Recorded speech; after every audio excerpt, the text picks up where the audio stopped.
بسم الله الرحمن الرحيم والفجر وليال عشر والشفع والوتر والليل إذا يسر هل في ذلك قسم لذي حجر ألم تر كيف فعل ربك بعاد إرم ذات العماد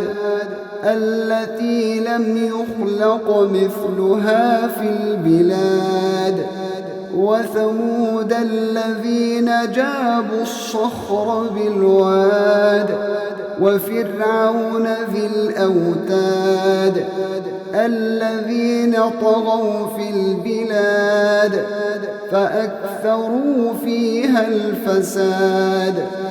فصب عليهم ربك سوط عذاب إن ربك لبالمرصاد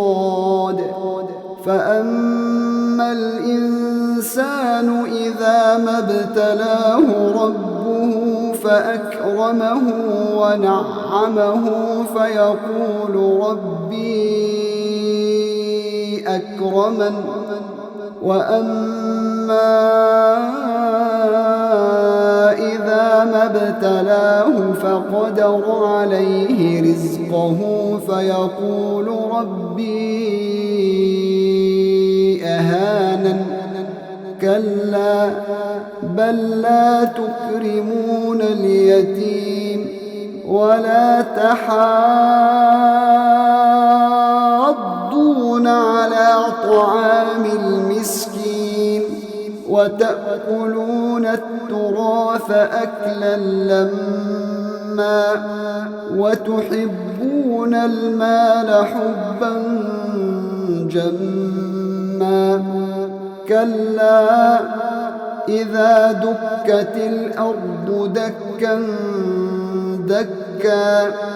وجاء ربك والملك صفا صفا وجيء